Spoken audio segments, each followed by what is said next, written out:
Olá, é uma alegria estar com vocês nesse momento de estudo bíblico, de reflexão bíblica. Eu sou o pastor Paulo Sérgio Kiel, da Congregação São Paulo de Curitiba, e novamente com vocês para hoje refletirmos sobre um texto do Antigo Testamento, texto de Levítico 11. Deus abençoe a nossa reflexão, o nosso estudo, a nossa meditação no dia de hoje. O texto de Levítico 11 é talvez um dos textos que cause bastante confusão a nós, por trazer algumas reflexões sobre leis a respeito de animais puros e impuros. Normalmente, quando passamos por essa leitura bíblica, normalmente não entendemos exatamente qual o ponto, qual o objetivo de Deus com esse texto bíblico.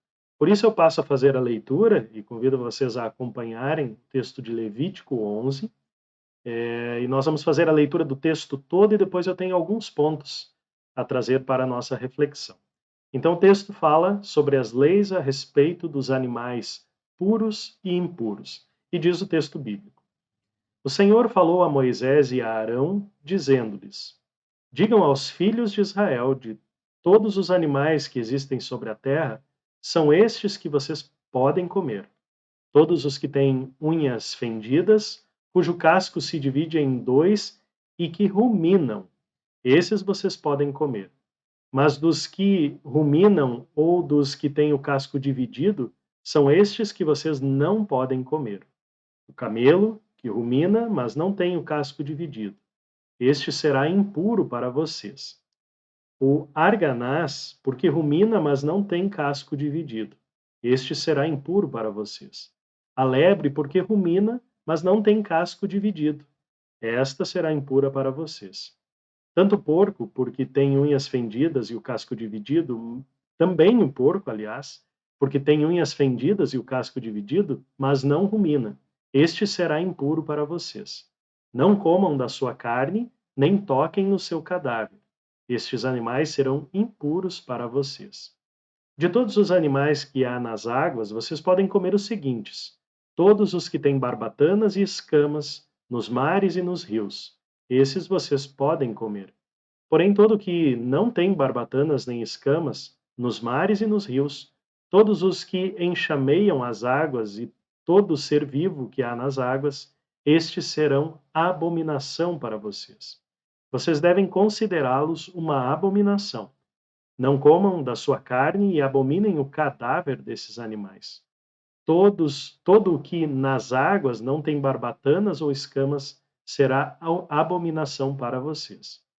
Das aves, estas vocês abominarão, não se comerão, serão abominação: a águia, o urubu e a águia marinha, o milhano e o falcão, segundo a sua espécie, todo corvo segundo a sua espécie, o avestruz, a coruja, a gaivota, o gavião, segundo a sua espécie, o mocho, o corvo marinho, a ibis, a gralha, o pelicano, o abutre, a cegonha, a garça, segundo a sua espécie, a polpa e o morcego. Todo inseto que voa e que anda sobre 4 pés será abominação para vocês. Mas de todo inseto que voa, que anda sobre 4 pés, cujas pernas traseiras são mais compridas, para saltar com elas sobre a terra, este vocês podem comer. Deles vocês podem comer estes: a locusta, segundo a sua espécie, o gafanhoto devorador, segundo a sua espécie, o grilo, segundo a sua espécie, e o gafanhoto, segundo a sua espécie. Mas todos os outros insetos que voam e que têm 4 pés serão abominação para vocês. E por estes vocês se tornam impuros. Quem tocar o cadáver deles ficará impuro até a tarde. Quem levar o cadáver destes animais deverá lavar as suas roupas e ficará impuro até a tarde. Todo animal que tem unhas fendidas, mas o casco não dividido em dois e não rumina, deve ser considerado impuro por vocês. Quem tocar neles ficará impuro. Todo animal quadrúpede que anda na planta dos pés será impuro para vocês. Quem toca o cadáver desses animais ficará impuro até a tarde. E quem leva o cadáver desses animais deverá lavar as suas roupas e ficará impuro até a tarde. Esses animais serão impuros para vocês. Entre o enxame de criaturas que se movem na terra, estas serão impuras para vocês: a doninha, o rato, o lagarto, segundo a sua espécie, o geco, o crocodilo da terra, a lagartixa, o lagarto da areia e o camaleão. Entre todas as criaturas que se movem sobre a terra, estas vocês devem considerar impuras. Quem tocar nelas, estando elas mortas, ficará impuro até a tarde. E tudo aquilo sobre que cair qualquer um destes animais, estando eles mortos, ficará impuro, seja vaso de madeira, roupa, pele, pano de saco ou qualquer instrumento com que se faz alguma obra. Deverá ser posto em água e ficará impuro até a tarde, depois ficará puro. E todo vaso de barro dentro do qual cair alguma coisa deles, tudo o que houver nele ficará impuro. O vaso deverá ser quebrado. Todo alimento que se come, preparado com aquela água, ficará impuro. E todo líquido que se bebe, se estiver naquele vaso, ficará impuro. E aquilo sobre o que cair alguma coisa do seu corpo morto ficará impuro. Se for um forno ou um fogareiro de barro, serão quebrados. São impuros, portanto, vocês os devem considerar impuros. Porém, a fonte ou a cisterna em que se recolhem águas será pura. Mas quem tocar no cadáver desses animais ficará impuro. Se do seu cadáver cair alguma coisa sobre alguma semente de semear, esta estará pura. Mas se alguém derramar água sobre a semente, e se do cadáver cair alguma coisa sobre ela, será impura para vocês. Se morrer algum dos animais que vocês podem comer, quem tocar no seu cadáver ficará impuro até a tarde. Quem comer do cadáver desse animal lavará as suas roupas e ficará impuro até a tarde. E quem levar o corpo morto deste animal deverá lavar as suas roupas e ficará impuro até a tarde. Também, dos que se movem sobre a terra, todo animal que rasteja sobre o chão seja impuro, não se comerá. Tudo que anda sobre o ventre, tudo que anda sobre 4 pés ou que tem muitos pés, entre todas as criaturas que se movem sobre a terra, não comam, porque é abominação. Não se façam abomináveis por nenhuma dessas criaturas, nem se contaminem por meio delas, para que vocês não fiquem impuros. Eu sou o Senhor, o Deus de vocês. Portanto, consagrem-se e sejam santos, porque eu sou santo. E não se contaminem por nenhuma dessas criaturas que estejam sobre o chão, entre todas as criaturas que se movem sobre a terra. Eu sou o Senhor que os tirei da terra do Egito, para que eu seja o Deus de vocês. Portanto, sejam santos, porque eu sou santo. Esta é a lei a respeito dos animais, das aves, de todo ser vivo que se move nas águas e de toda criatura que rasteja sobre o chão, para fazer diferença entre o impuro e o puro, e entre os animais que podem ser comidos e os animais que não podem ser comidos. Essa então é a leitura de Levítico 11, esse é o texto então proposto para essa nossa reflexão nesse momento. E esse, como eu disse no início, é um texto que talvez causa bastante estranheza, né? Esse texto apresenta um manual da pureza, que vai até o capítulo 15. Nós estamos apenas iniciando, né, esse pedaço de texto de Levítico que fala desse manual da pureza. E nesse capítulo, então, encontramos as leis sobre os animais limpos, né, os puros, e os imundos, os impuros. Leis alimentares que vieram primeiro, pois o alimento é o básico da sobrevivência humana desde o início. Então era importante que o povo tivesse orientações sobre isso. E para isso, então, Deus coloca, né, para que as pessoas pudessem levar a sua mesa, a mesa familiar, que é um lugar sagrado, para ali, então, levar apenas alimentos que Deus, então, considerava puros. Vejam que toda a criação de Deus, tudo é criação de Deus, mas ele, então, nesse momento, com o seu povo, divide aqueles alimentos que eram permitidos e os alimentos, então, que não eram permitidos. A lista fala de animais terrestres, né? Depois cita animais das águas, depois vai citar também na sequência as aves, os insetos, e nessa sessão, então, que nós estamos vendo hoje, do capítulo 11, todas as criaturas de Deus colocadas na natureza em benefício do ser humano são então classificados entre puros e impuros. É uma lista complexa, né? Uma lista que muitas vezes causa, como eu disse, confusão. E até muitas pessoas perguntam o porquê, né? Por que que existe essa separação? Quando foi que Deus, então, modificou isso, né? Autorizando alguns desses alimentos, né? Ou retirando, então, essa lei da pureza, aí, esse manual da pureza. Então, antes de chegar nesse ponto da aplicação prática desse texto de Levítico 11, eu gostaria de pontuar sete coisas importantes, né? Dividindo esses animais, né, assim como está no texto, e vocês podem deixar a Bíblia de vocês aí aberta para acompanhar também. Nós não vamos reler o texto, mas eu vou citando de versículo tal a tal e trazendo então uma reflexão em cima de cada um desses pontos. E depois desses 7 pontos, então vamos ver o que isso significa para a gente, né? O que esse texto então nos ensina, o que nós aprendemos então com esse texto e o que nós podemos fazer com ele. Rapidamente, então, esses 7 pontos. Primeiro, os animais terrestres são indicados do versículo 1 até o 8, como nós podemos ver. Primeiramente, são apresentados os que podem servir de alimento, né? Deus, então, começa trazendo aquela lista de animais que podem ser comidos. Na verdade, não uma lista nominal, mas qual é o parâmetro, como nós medimos, ou como que aquele povo poderia medir o que era puro e o que não. A limitação era para os animais que não tinham unhas fendidas e não ruminavam. Então, precisava ter esses 2 pontos, né? Ter as suas unhas fendidas e ruminar. Em Deuteronômio 14, por exemplo, mais adiante, nós vamos ver que há detalhes um pouco mais, alongando um pouco mais, né, a explicação sobre esses animais puros e impuros. Inclusive, os animais impuros, né, mortos, mesmo mortos, não deveriam ser tocados. E alguns da classificação de puros também não deveriam ser tocados, né?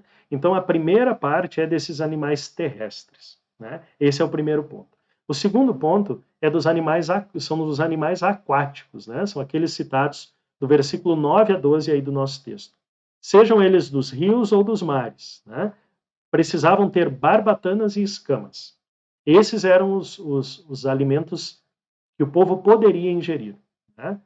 Só para dar um exemplo, o camarão, né, que tanta gente gosta, ele fica de fora dessa lista. Ele era um alimento proibido, né? Exatamente por poder contaminar as pessoas de uma forma mais fácil, né?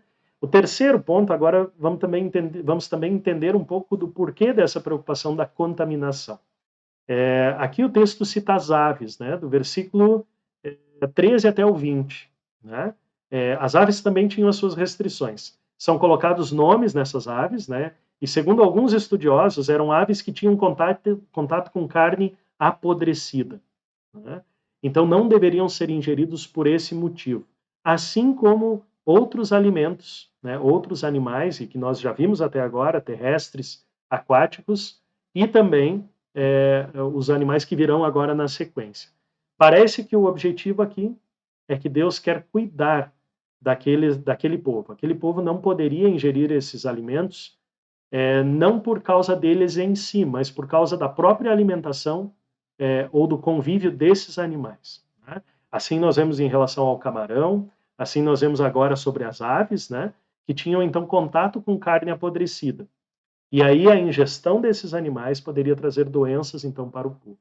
Novamente parece ser esse o cuidado de Deus, né? Que o seu povo não se alimentasse desses animais para não ser contaminado. O quarto ponto vai falar dos insetos, nessa mesma direção, lá do versículo 20 ao 23. Parece se referir aos insetos que não saltavam, né? É isso que nós vemos ali no texto. Aqueles que têm a perna traseira mais alongada, né, com articulações para poderem saltar, esses poderiam ser comidos. E os que não faziam isso, então, são descartados. Por quê? Porque os insetos se alimentavam, esses insetos que não saltavam, se alimentavam de esterco, de lixo, de carne apodrecida. E novamente, então, aqui aparece esse cuidado. Se vocês comerem, né, Deus estava proibindo, mas mais ou menos como dizendo assim, se vocês comerem disso, vocês vão ficar mal, né, e pode dar uma doença, pode ter uma contaminação, vocês podem inclusive morrer por causa disso. Então Deus simplesmente proíbe esses alimentos para que o povo não venha a morrer por causa disso.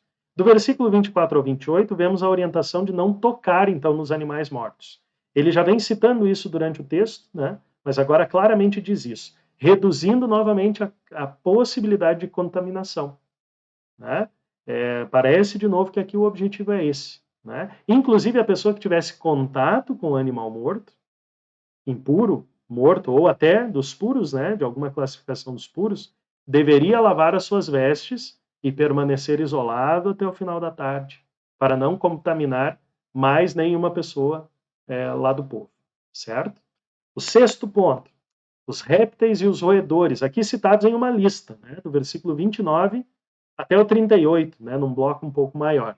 Assim como os insetos. É uma lista difícil de identificar, mas além desses animais, até os utensílios são colocados aqui na jogada, né? Ele não cita só esses últimos animais, mas ele também fala de utensílios, do fogão, do vaso e assim por diante. E cada um deles deveria ter um destino, alguns lavados, outros até destruídos pelo contato com esses alimentos impuros. E o sétimo e último ponto que eu gostaria de trazer para vocês, né, para nossa reflexão, é sobre os animais lícitos mortos de forma natural, né? Como eu já comentei antes. Esses também não deveriam ser comidos. O tempo exposto na morte, né, estando ali caído há algum tempo que não se saberia talvez medir, né, traz um apodrecimento desta carne e esse produto, então, ou esse animal não deveria ser comido. Mesmo sendo lícito, se morreu de forma natural, ele não deve ser, não deve ser ingerido. O tempo exposto, a causa desconhecida da morte também, tudo isso poderia trazer então uma contaminação para aquele povo. E além disso, na parte final do texto, né, dessa parte final aí do texto que nós lemos há pouco, os israelitas são chamados a respeitar, de fato, essas leis de pureza para que o corpo e a sua dedicação a Deus sejam preservados, né? Então a intenção de Deus é, de fato, cuidar desse povo para que esse povo não se contamine. Pois bem, o que a gente faz com esse texto agora? É um texto, como eu disse, complexo. Quando a gente lê assim muito na corrida, a gente talvez não consegue entender todos os detalhes, e eu também aqui não expliquei todos os detalhes, um por um, até por causa do tempo, mas o cuidado com o alimento era importante para Deus. Sempre foi e sempre vai ser. Né? Ele sabia dessa possibilidade de uma contaminação, e essas contaminações poderiam trazer a morte. Deus está protegendo então o seu povo, protege as pessoas dos alimentos que podem então ser fatais, né? E Deus obviamente sabia disso. E além disso, além desses pormenores relacionados à existência diária, há aqui também um aspecto espiritual. Naquele contexto, Deus esperava que o seu povo confiasse e fosse obediente às suas orientações. O Deus que havia libertado lá do cativeiro do Egito, né, que alimentou esse povo durante tanto tempo, agora pede que ele confie e siga as suas orientações, e o faz através de uma lei, dizendo: Eu sou o Senhor. O nome de Deus é citado nesse texto de Levítico 11, algo extremamente importante. Então, eu, o Senhor, estou dizendo: façam dessa forma. Essas regras, elas deixam de fazer sentido na nova aliança. A gente precisa lembrar que a gente está aqui falando da antiga aliança lá em Levítico 11. A nova aliança que veio com Jesus, aonde o próprio Jesus afirma lá em Mateus 15, não é o que entra pela boca que nos faz pecar, mas é o que sai dela, que brota lá do nosso coração. Na nova aliança marcada com o sangue de Jesus, temos liberdade gastronômica. E com a evolução dos estudos, com o armazenamento que nós temos hoje possibilitado em todas as casas, ou quase todas elas, sabemos quais alimentos devemos comer, quais nos causam problemas para a saúde, e quando investigamos a nossa saúde também podemos descobrir, né? Por exemplo, aqueles que têm intolerância à lactose, né? Que não podem com derivados de leite, não podem se alimentar com esses derivados de leite. Então vejam que Deus vem protegendo o seu povo e nos protege hoje também através da medicina, através desses estudos, mas nos dá essa liberdade gastronômica, né, de nos alimentarmos com aquilo que Ele colocou em função do ser humano. Além do gosto pessoal de cada um, é claro, tem comidas que nós não gostamos, outras gostamos mais. Temos orientações hoje que nos mostram que devemos ter um equilíbrio na alimentação. E talvez aqui esteja o ponto alto dessa minha reflexão hoje. Que nós tenhamos equilíbrio em nossa alimentação. Isso é ser um bom mordomo do corpo, que é o templo do Espírito Santo, e é isso exatamente que Deus deseja que nós façamos. Seguimos então confiando nesse Deus, sabendo que essa Essa lei da purificação tinha validade naquele tempo, alguns aspectos importantes para nós hoje também, né? Não vamos comer alimentos estragados porque isso pode nos fazer mal. Hoje não temos essa lei, mas sabemos que Deus ainda continua cuidando de cada um de nós através dos alimentos que Ele nos dá todos os dias mesmo. Espero que esse estudo tenha sido bom para você, que tenha tido valor para você também, e que Deus continue abençoando a sua vida, os seus dias e o seu alimento. Que Deus abençoe a todos e terminamos agora o nosso estudo dizendo amém.